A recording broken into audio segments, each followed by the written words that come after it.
Y si te dijera, más de 1.000 millones creen que comen la presencia literal de Jesucristo cada domingo, no solo simbólicamente. Bienvenido a la transubstanciación, término que los católicos usan para explicar que en la comunión el pan y el vino se transforman en Jesús, no solo lo representan. Si esto te parece magia o canibalismo, no eres el único. Otros cristianos lo llamaron así durante siglos. No solo lo decían, casi peleaban por eso. Esta creencia dividió iglesias, impulsó la reforma y causó conflictos religiosos sangrientos en Europa, todo por un concepto simple. Hoy nos sumergiremos en esta mina terrestre teológica. ¿Qué es la transubstanciación? ¿Por qué ha dividido a los cristianos durante 800 años? ¿Y por qué sigue siendo tan importante hoy en día? Y ya sea que lo veas como un misterio sagrado o como algún tipo de extraño ritual espiritual, una vez que lo entiendas, nunca volverás a ver la comunión de la misma manera. Como católico, haré mi mejor esfuerzo para explicarlo. Así que siéntate, relájate y bienvenido al campamento de religión.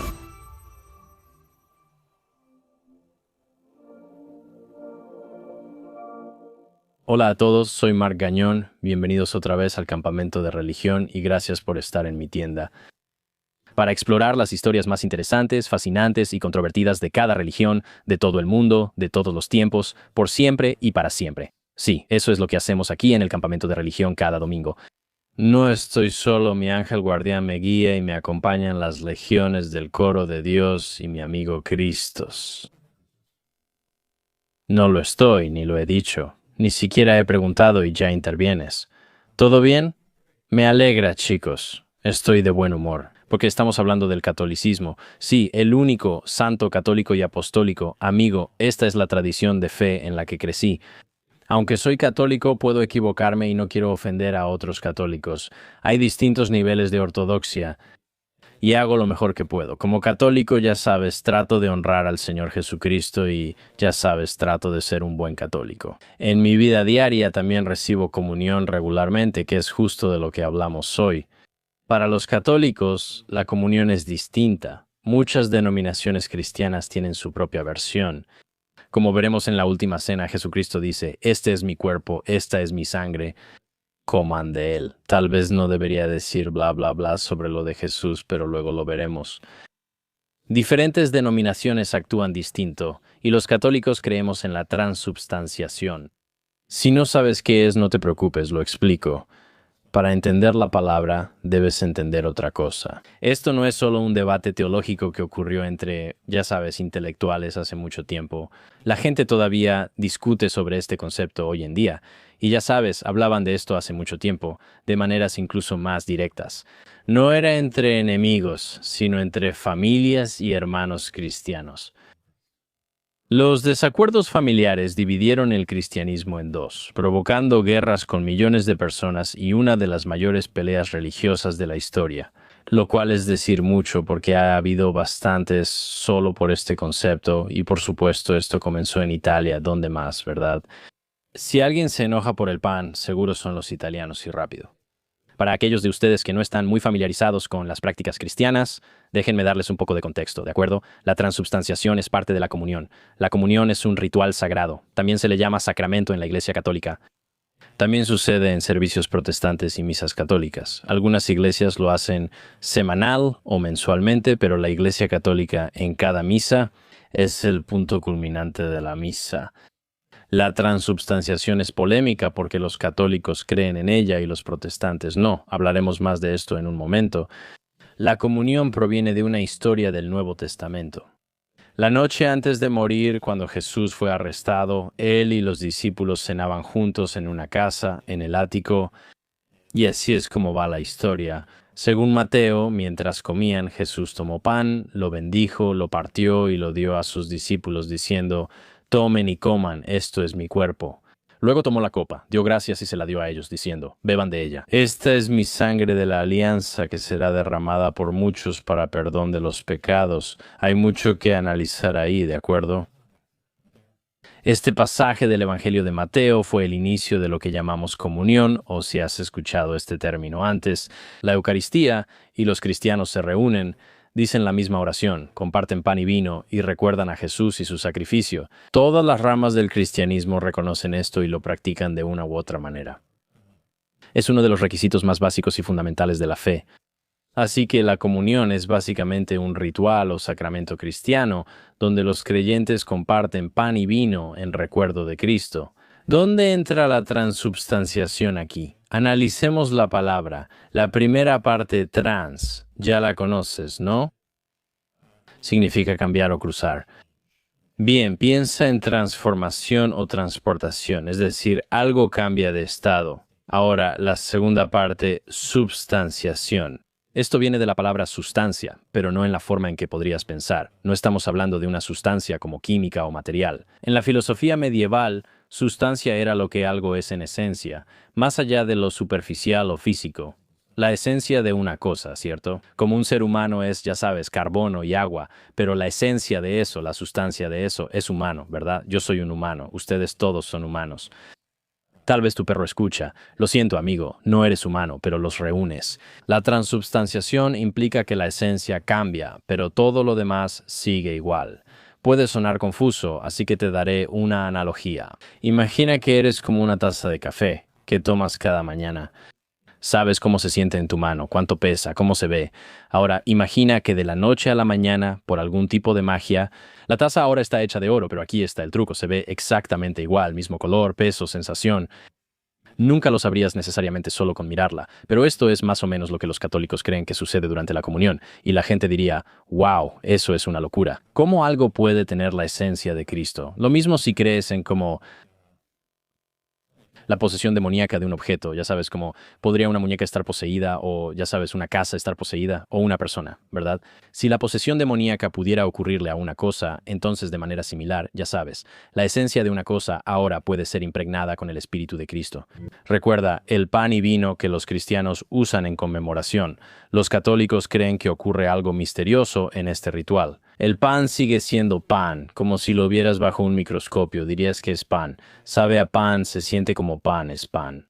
Pero debajo de eso, la esencia de lo que es el pan. Es el cuerpo de Cristo impregnado en el pan y el vino sigue pareciendo y sabiendo a vino. Si se derrama, mancha la camisa. Los católicos creen que es la sangre de Cristo. El pan y el vino no son sagrados al inicio, primero son normales, ¿cierto? Es básicamente pan y vino, y la transubstanciación ocurre en un momento específico cuando el pan toma la esencia de Cristo. Durante la misa católica, el sacerdote dice lo que llaman las palabras de la consagración, básicamente repitiendo lo que Jesús dijo en la última cena. Así que el sacerdote dirá, esto es mi cuerpo, esta es mi sangre. Y como católicos creemos que en ese momento exacto, boom, transubstanciación, ocurre esta transformación. Lo interesante de esta creencia es que no puede probarse científicamente. No hay análisis químico ni microscopios que lo confirmen. El ADN y la estructura molecular del pan y el vino siguen siendo los mismos. Por cualquier estándar, nada ha cambiado, solo este incomprensible cambio de esencia. Más de 1.000 millones de católicos creen que esta transformación es lo más real que les sucede cada semana. Y por eso la comunión católica se siente diferente a la comunión protestante si alguna vez has estado en ambas, ¿verdad? Porque vas, por ejemplo, a una protestante. Ya sabes el servicio de la iglesia y sabes que se acercarán al altar o a veces pasarán como pequeñas charolas con pan y vino. Piensan en el sacrificio de Jesús por sus pecados y muestran respeto al Señor Jesucristo. Lo comen, pero creen que es solo simbólico. Los católicos, al acercarse al altar, no solo recuerdan a Jesús o piensan en lo espiritual. Ellos creen que están a punto de consumir a Dios, literalmente están a punto de participar en este ritual de la última cena, literalmente comiendo el cuerpo y bebiendo la sangre de lo divino. Y de nuevo, no es para criticar a los protestantes, ya sabes, la comunión por supuesto es muy sagrada para ellos, pero de una manera diferente, y los católicos la ponen en un nivel mucho más alto. Y también es por eso que los católicos tienen muchas reglas alrededor de la comunión. No puedes simplemente acercarte y recibir la comunión. Si no eres católico, se supone que debes ayunar durante 1 hora antes. Tienes que estar en estado de gracia, lo que básicamente significa que tienes que ir a confesarte, o ya sabes, no haber cometido ningún pecado mortal, que es un tema completamente diferente. Pero ya sabes, básicamente, si matas a alguien, no puedes recibir la comunión. Y entonces, por esta perspectiva, estás haciendo algo muy serio espiritualmente, estás recibiendo la verdadera esencia de, ya sabes, Jesucristo mientras consumes. Esta comunión no debe tomarse a la ligera. En funerales católicos, si no eres católico, cruza los brazos para recibir una bendición. Si te preguntas cómo la gente medieval formulaba este concepto, aquí se vuelve interesante, porque esta creencia no surgió de la nada, tomó algo de tiempo desarrollarse, y estuvo involucrada con algunos de los teólogos más inteligentes de la historia, y tomó prestado de la filosofía griega. Se volvió tan controversial que dividió al cristianismo en dos. La palabra en sí realmente no se usó hasta como en los años 1100, pero las ideas detrás de ella habían estado gestándose básicamente durante 1000 años antes de eso. Desde la época de los discípulos originales y la resurrección de Jesús. Cuando esta doctrina se hizo oficial en 1215, causó uno de los mayores conflictos religiosos en Europa, uno que luego llevó a acusaciones de canibalismo, como ya mencioné. Así que, ¿cómo llegamos a este punto? En la última cena con Jesús, al compartir pan y vino, ¿se refiere esta doctrina de la Iglesia sobre la transformación de la sustancia? Este pensamiento tuvo consecuencias. Comencemos desde el inicio. Jesús, en su última cena con los discípulos, toma el pan y dice, esto es mi cuerpo, esto es mi sangre. Es algo simple, pero ha desconcertado a los teólogos por 2000 años. ¿Qué quiso decir? ¿Qué quiso decir Jesús con esto está bien? Si lees el texto, no está diciendo algo como, oigan, esto es un símbolo de mi cuerpo, está diciendo esto es mi cuerpo.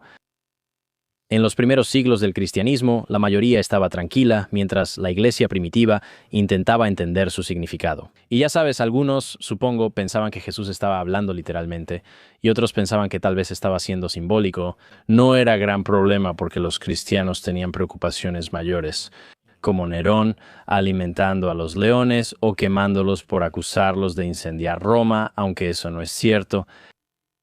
Pero de todos modos cubrimos eso en otro episodio. El Imperio Romano persigue a los cristianos, por lo que debatir sobre la comunión no era prioritario. Tenían preocupaciones mayores. Los cristianos seguían las instrucciones de Jesús, compartían pan, vino y recordaban su sacrificio. Pero una vez que el cristianismo se legalizó bajo el emperador Constantino en el año 313, de repente, los teólogos realmente tuvieron que resolver todo esto, ¿verdad? Si esta va a ser la religión oficial de la Iglesia Católica Romana o del Imperio Romano, entonces, ¿qué significa todo esto? Así que, para finales del 200 y principios del 300, la Iglesia tuvo que volverse más organizada y estructurada, y como se estaba expandiendo más, tuvieron que poner todo en orden.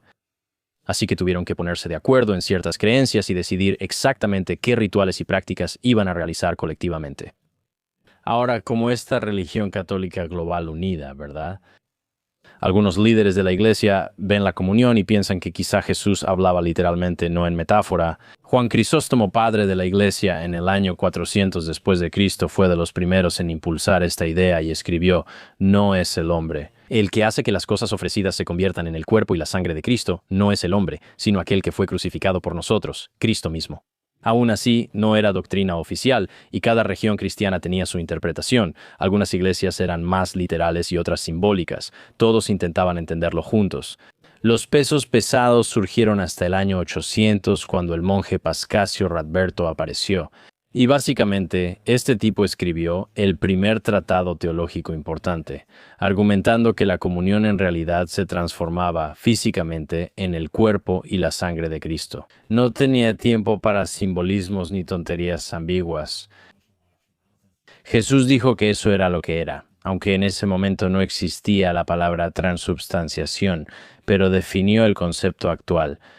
Naturalmente esto causó una gran controversia. Otro teólogo, Rotromnus, respondió con su propio tratado, básicamente diciendo, ¿estás loco? Es simbólico, no se convierten en el cuerpo y sangre de Jesús. Así inició uno de los debates teológicos más largos del cristianismo. Y los voy a llamar, ya sabes, el equipo literal y el equipo simbólico. Eruditos medievales del equipo literal recurrieron a la filosofía griega para explicar cómo funcionaría esa transformación. Analizaron conceptos de Aristóteles sobre sustancias y accidentes.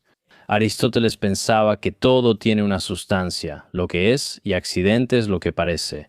Por ejemplo, una manzana roja tiene la sustancia de manzana. Podría llamar accidentes como el color rojo, la redondez y la dulzura una sustancia, casi como la identidad espiritual de algo, y luego los accidentes son las formas en que se manifiesta en nuestro mundo físico. Los teólogos medievales adoptaron este concepto y lo respaldaron pensando que era perfecto. La sustancia del pan se convierte en el cuerpo de Cristo y luego todos los accidentes como el sabor, la textura y la apariencia, esos siguen siendo los mismos, ¿verdad? Quiero decir, filosóficamente, ya sabes, se están apoyando en Aristóteles, si es aristotélico, dicen está bien, perfecto, tiene sentido. Unos siglos después, en 1100, surge por primera vez la palabra transubstanciación. Originalmente fue acuñada por teólogos que básicamente necesitaban un término preciso para este concepto tan único. Y la Iglesia Católica había estado tratando de precisar exactamente en qué debían creer los cristianos, de ahí tú. La necesidad de una terminología oficial y la transubstanciación fueron incluidas, por lo que en 1215 el Papa Inocencio III y el Cuarto Concilio de Letrán la declararon doctrina católica oficial. No es una creencia opcional, no es como, oh, ustedes hacen esto, nosotros hacemos aquello. No es una opinión teológica, es oficial. Esto es lo que hace la Iglesia, así que, aunque ahora esto era doctrina católica centralizada, y la Iglesia básicamente había dicho que esto es lo que el cristianismo cree, no todos los cristianos coincidían. Distintas regiones tienen prácticas, creencias e interpretaciones diferentes. Además, los que estaban en la Iglesia Católica eran oprimidos y superados por los líderes que tomaron esas decisiones doctrinales y sacramentales. Y además de eso, había quienes incluso dentro de la Iglesia Católica sentían que la Iglesia empezaba a volverse burocrática y a ser sobrepasada. El cristianismo primitivo empieza a fragmentarse y la transubstanciación ya forma parte de esto. Cabe mencionar que para entonces la Iglesia Católica ya había declarado la transubstanciación como doctrina oficial. Ya existía un cisma en el cristianismo europeo llamado el cisma entre Oriente y Occidente. Esto se debió principalmente a la autoridad papal y la cuestión de la verdadera sucesión. ¿Estaba en Roma o en Constantinopla? Había cláusulas en el credo niceno y divisiones lingüísticas y políticas, pero la teología eucarística seguía presente, aunque no como podrías pensar. Los cristianos orientales, como la Iglesia Ortodoxa, aún creen en la presencia real. Nunca les agradó el término latino transubstanciación ni el enfoque aristotélico. Así que la Iglesia Católica Oriental enfatiza el misterio de que el pan y el vino realmente se convierten en Cristo, pero realmente no entran en los detalles de cómo sucede. Este es el punto en que está la Iglesia hasta 1500. Este es uno de los puntos principales de la Reforma y el otro gran cisma dentro de la Iglesia Católica. Podríamos dedicar un episodio al cisma entre la Iglesia Ortodoxa Oriental y la Iglesia Católica, así como a la Reforma, que seguramente abordaremos después. Pero si no lo sabes, la Reforma fue esencialmente un grupo de teólogos católicos que se reunieron y básicamente decían que las cosas que la Iglesia Católica había decidido que eran la verdadera creencia y práctica cristiana estaban un poco equivocadas. Y eso es lo que Martín Lutero clavó famosamente en la puerta de la iglesia de su pueblo, las 95 tesis, o más bien, la disputa sobre el poder y la eficacia de las indulgencias. Y lo veremos en otro episodio. Pero básicamente tienes a reformadores como Martín Lutero, que ya sabes, era un sacerdote católico, que básicamente dice, esperen, todo este asunto de la transubstanciación se ha salido completamente de control ahora. Lutero no negó totalmente la presencia real de Cristo en la comunión, pero creía que la filosofía aristotélica era excesiva. Otros reformadores, como Juan Calvino, fueron más lejos y defendieron una visión más simbólica. Otros reformadores como Ulrico Zwinglio decían que todo era simbólico. Es una comida conmemorativa, no una transformación mágica. Y entonces, de repente, lo que había sido un desarrollo teológico gradual durante 1000 años se convirtió en uno de los puntos principales y en las líneas divisorias que dividieron al cristianismo occidental. Los católicos se aferraron aún más a la transubstanciación. Los protestantes en su mayoría la rechazaron. Y la lucha apenas comenzaba. Así que ahora, si esto no está claro, Martín Lutero fue básicamente el fundador de la fe protestante. Estas personas estaban protestando contra la Iglesia, y voy a reconocer que la Iglesia, con todas las indulgencias y cosas que había alrededor de los años 1500, lo era. Se estaban excediendo, pero no era necesario separarse de la Iglesia. Vamos, muchachos, esto se salía de control. Entonces, ¿qué pasa después?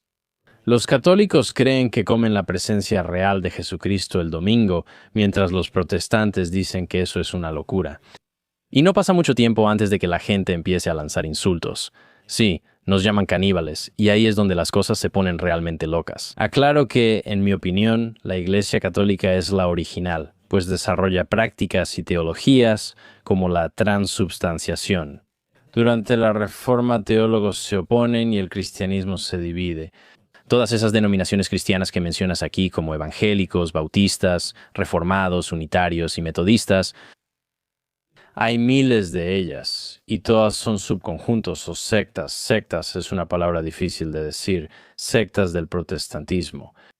Así que, como esas regiones en aquel entonces, básicamente se aferraban a su propia manera de hacer las cosas. Y hay mucho más sobre esto en lo que probablemente podríamos profundizar. Pero básicamente otra de las cosas principales es que puedes tener una experiencia divina con Dios rápidamente y que realmente puedes tener una relación personal con Cristo. Eso se volvió una doctrina clave en el protestantismo, rechazando la idea de la presencia literal.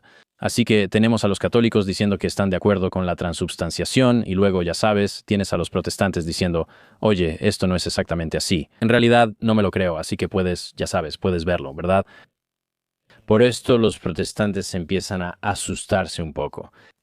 Martín Lutero, como mencioné, era monje católico y buscó ser diplomático sobre la comunión, pero otros reformadores protestantes se opusieron fuertemente. Había panfletos como los caníbales católicos y hasta los antiguos romanos mencionaban a los caníbales católicos, como tener estas reuniones secretas, ya sabes, comer el cuerpo y la sangre, y decían, wow, esto es una locura. Así que uno de los críticos más duros fue un tipo llamado Andrés Karlstad, y esto fue en 1521, afirmó que los católicos devoraban a Cristo como bestias y practicaban un canibalismo abominable. Oye, eso está un poco fuerte, ¿no crees? Abominable, o sea, vamos, digo, es una buena, ya sabes, publicidad. Para ellos esto es una locura, pero transmitió el mensaje. Luego, el suizo Aldrich Zwingli fue aún más lejos. Él pensaba que creer en la transubstanciación es tan malo como apoyar la maldad, como el canibalismo. Para él no hay diferencia según su opinión. Él dice que si afirmas que está bien comer literalmente a Jesús, entonces consumes carne y sangre, lo cual no está bien. Aquí es donde todo se vuelve loco. No son solo debates académicos, sino acusaciones en las calles, gente gritándose, panfletos impresos, y esto sucede en toda Europa. Ya sabes, los protestantes nos están acosando, amigo, así que obviamente los católicos no se quedaron de brazos cruzados. Se pusieron creativos y respondían, no es canibalismo porque no sabe ni huele a carne. ¿Sabes a qué me refiero? Consumimos la sustancia de Cristo, pero ustedes lo hacen raro.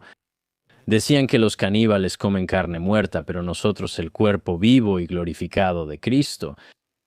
Ahora, no sé si estos son los mejores argumentos en respuesta, pero como puedes imaginar, el daño ya está hecho, y como resultado, los protestantes ahora están arrasando Europa. En varias ciudades alemanas, los protestantes prohibieron a los católicos ocupar cargos públicos por considerarlos extraños. Había temas políticos y culturales, la gente se decía devoradora de carne, era una locura. En Suiza, los matrimonios entre católicos y protestantes casi no ocurrían. Algunos comerciantes protestantes evitaban tratar con católicos y los dueños no rentaban a familias católicas. El tejido social de estas comunidades europeas se desgarraba y esta doctrina formaba parte de ello. Aquí hay un giro irónico. Los primeros cristianos habían enfrentado las mismas acusaciones, así que mucho tiempo atrás, en los siglos I y II, los romanos básicamente acusaban a todos los cristianos de canibalismo, porque escucharon que los cristianos hablaban de, ya sabes, comer el cuerpo y la sangre de Cristo. Así que los romanos decían, ¿qué? Estas personas hacen cosas extrañas en reuniones secretas. Así que había escritores cristianos como Justino Mártir, probablemente has escuchado ese nombre, de ahí viene el martirio, y Tertuliano. Durante los años 100 y 200 defendieron a los cristianos de acusaciones de canibalismo, explicando que era la comunión y no comían literalmente el cuerpo de alguien. Hoy, 1000 años después, otros cristianos llaman igual a los católicos. Todo esto culminó en la Guerra de los Campesinos Alemanes en 1525. La Guerra de los Campesinos Alemanes tuvo fuertes bases políticas, lo que impulsó ese tipo de conflicto. Los campesinos protestantes, motivados por retórica anticatólica, comenzaron a atacar iglesias y monasterios católicos. Algunos entraban gritando caníbal, e intentaban destruir altares católicos. Y esto ya no era solo un debate teórico, era como una guerra real, había batallas reales ocurriendo, la gente literalmente se estaba volviendo violenta. Estas guerras religiosas destrozaron Europa por siglos. Quiero decir, Cientos de miles de personas murieron, y todavía seguimos hablando de ellas hasta el día de hoy. Quiero decir, podemos entrar en más detalles específicos, pero básicamente católicos y protestantes siguieron peleando no solo por la comunión, sino por todo tipo de cosas. La Guerra de los 30 años que devastó Europa Central de 1618 a 1648 fue impulsada en parte por muchos problemas doctrinales entre católicos y protestantes, incluida la comunión. Y es algo triste, ¿no crees?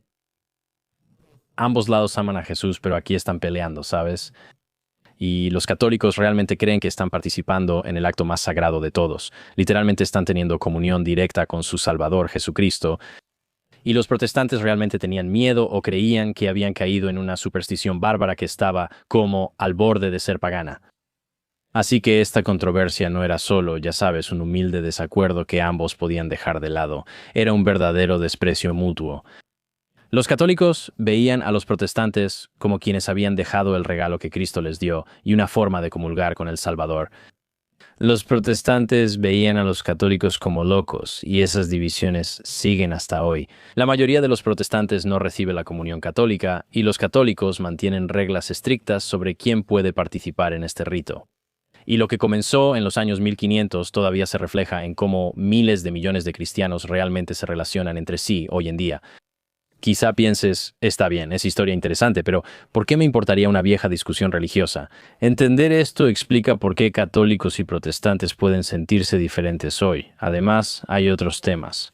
No digo que la comunión o la transubstanciación sean los únicos temas, pero este es uno de varios.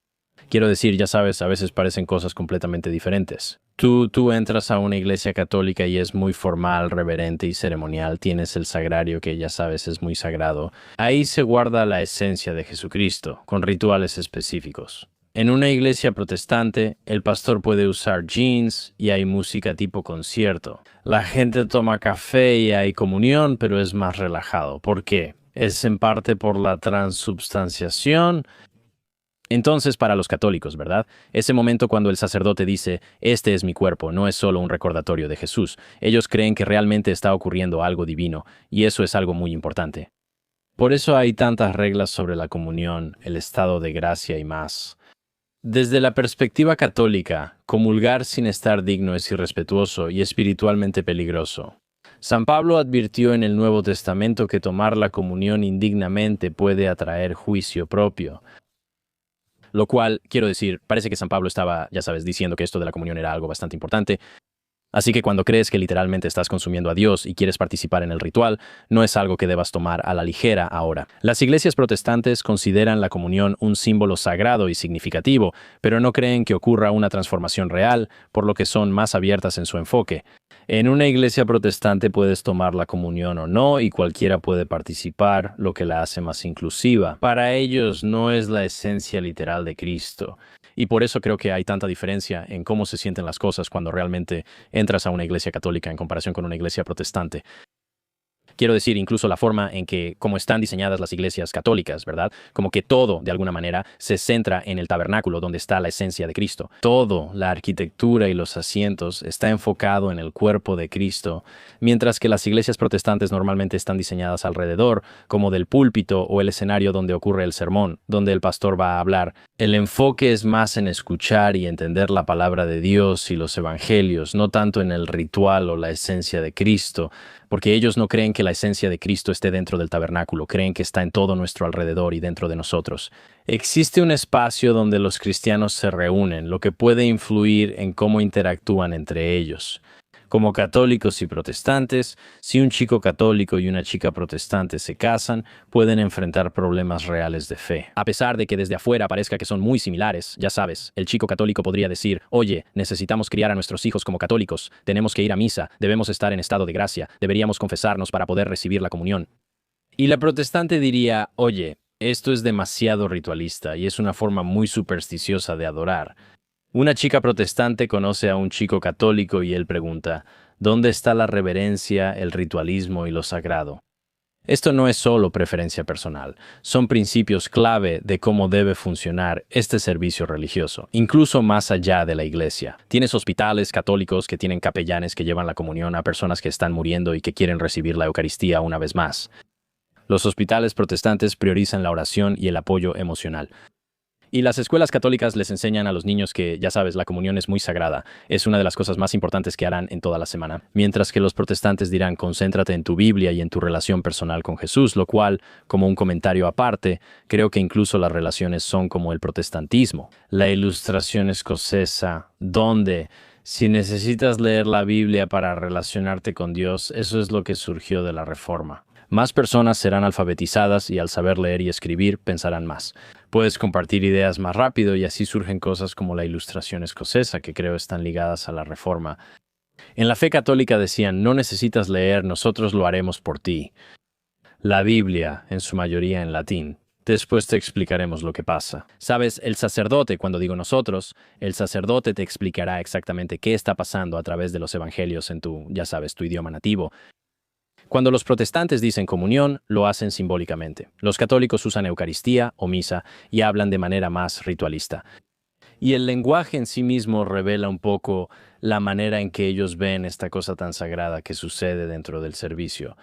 Y esta es probablemente la razón principal por la que los católicos toman la misa tan en serio. ¿Por qué tantos católicos van a misa diaria? Van a misa todos los domingos, no puedes faltar. No es solo deberías ir y ver a tus amigos, sino que realmente tienes la obligación de tener una relación directa y una conexión real, supongo que podrías decir, como física con lo divino.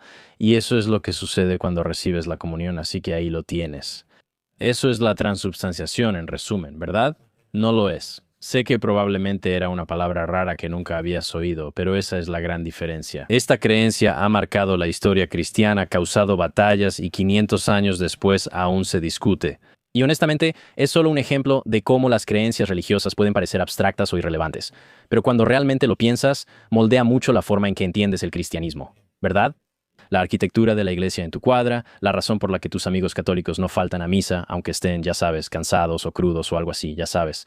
La tensión entre las denominaciones cristianas, católicas y protestantes y por qué los protestantes suelen ser más abiertos y aceptan a todos, mientras que los católicos pueden ser más cerrados. Todo se reduce a la creencia sobre la comunión, y al final del día, a pesar de tanta división, debate y peleas, también es importante mencionar lo que une a católicos y protestantes. Hay muchas cosas, pero una es el significado de la Eucaristía, ¿verdad? Y que Jesús era el Hijo de Dios, ya sabes, el Hijo de un Dios vivo y amoroso, que ya sabes, la segunda persona de la Trinidad que se humilló ante nosotros como humanos, se sacrificó, murió y resucitó, para que todos nosotros, cada persona que haya vivido, pudiera ser perdonada de sus pecados y reunirse con Dios el Padre, ¿verdad? En última instancia, eso es, ya sabes, lo que todos los cristianos creen. Compartimos la historia de cómo los humanos arruinan todo. Dios nos ama, intenta salvarnos, pero terminamos peleando entre nosotros. Cuestiones doctrinales específicas, pero si la transubstanciación te parece un misterio sagrado o superstición medieval, ahora ya lo entiendes. Y entiendes por qué es tan importante para los católicos, por qué asustó a los protestantes y por qué sigue siendo un tema que causa tensión hoy en día.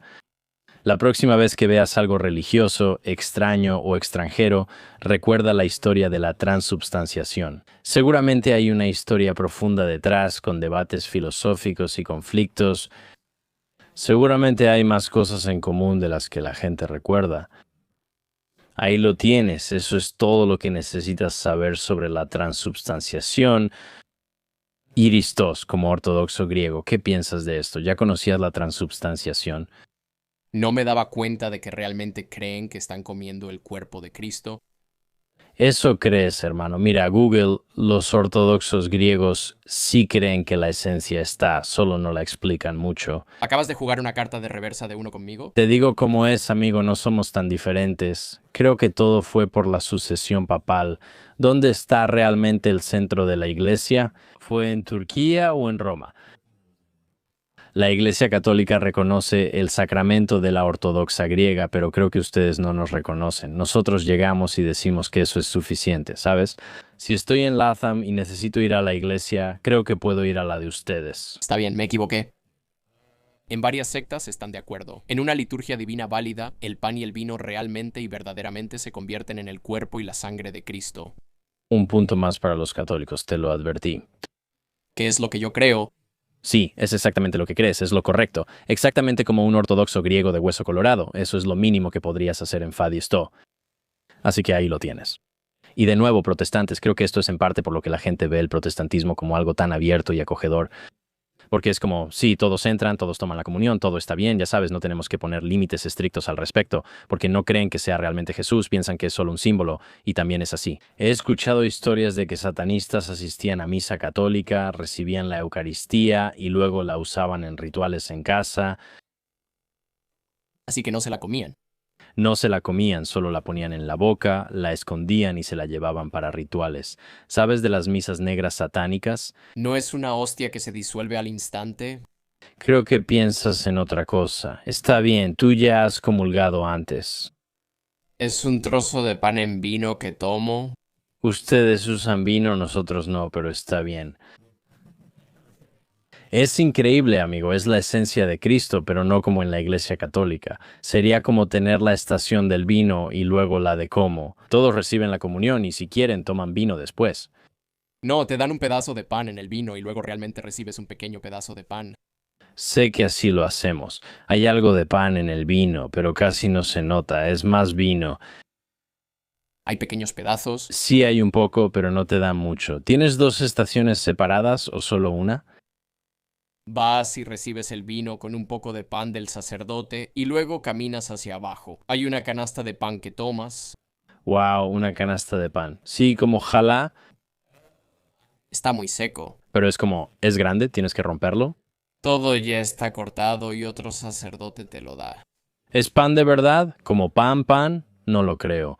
Pero es válido, no tiene que ser como obleas, solo es lo que se hace ahora por facilidad. Pero sí, tengo entendido que un sacerdote puede consagrar cualquier pan y vino. Y los católicos lo toman tan en serio que incluso cuando tienen que deshacerse de él. Porque si piensas como, oh, consagramos este vino, pero tampoco se consumió todo, el sacerdote lo termina o se vierte directamente en la tierra. Un pequeño dato. Conozco a varios monaguillos. Ellos se lo toman al final. ¡Wow! Me alegra que vayas. ¿Sabes a qué me refiero? No se puede desperdiciar. No pueden ir a mí, ese es el punto. No se puede desperdiciar ni profanar la esencia de Cristo. Así que tiene que ir a la tierra. Y entonces, mucho de esto se me olvida. Estoy casi seguro de que la mayoría de las iglesias católicas en realidad tienen, como un lavabo que va directamente afuera y entonces así. Será como una tubería al suelo para verterlo y que salga directamente afuera. Si no me equivoco, lo bloquean para ir a la tierra. ¿Siguen desperdiciándolo? No lo desperdicias, lo entierras y vuelve a la tierra. Si tú lo dices. Esto lo dice la Iglesia Católica, la única santa católica y apostólica. Vámonos, nena. Pero bueno, si ustedes son católicos y saben más que yo, ¿me faltó algo? Si no son católicos y solo escuchan historia religiosa, ¿qué aprendieron? Esto aclara cómo católicos y protestantes se perciben.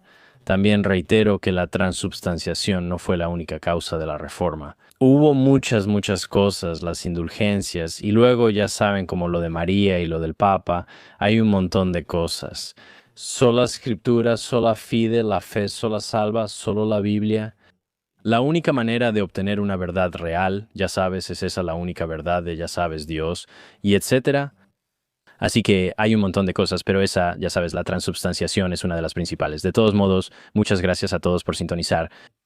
Quiero resaltar que el mejor comentario de este episodio recibirá mercancía gratis. Te contactaremos y la llevaremos a tu casa. Quizá esa parte no sea cierta, pero sí te encontraremos y te daremos algo de mercancía. Así que el mejor comentario en este video, los encontraremos. Por favor, deja un comentario, dime qué pensaste, qué aprendiste, qué opinas. Todos leemos, así que sean amables. El campamento religioso es el único lugar donde me siento seguro. Por favor, no lo arruinen.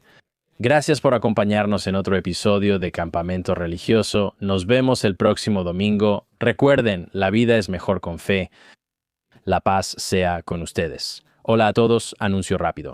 Si te gusta Campamento Gañón o Campamento Religioso, pronto lanzaremos Campamento de Historia. Este es el canal donde vamos a explorar los temas más interesantes, fascinantes y controvertidos de todos los tiempos a lo largo de toda la historia, ¿verdad? Probablemente conoces a Benjamin Franklin, no sé, Thomas Jefferson, Nikola Tesla, figuras interesantes de la historia, y probablemente aprendiste sobre ellos en la escuela, y eran bastante aburridos, pero no aquí.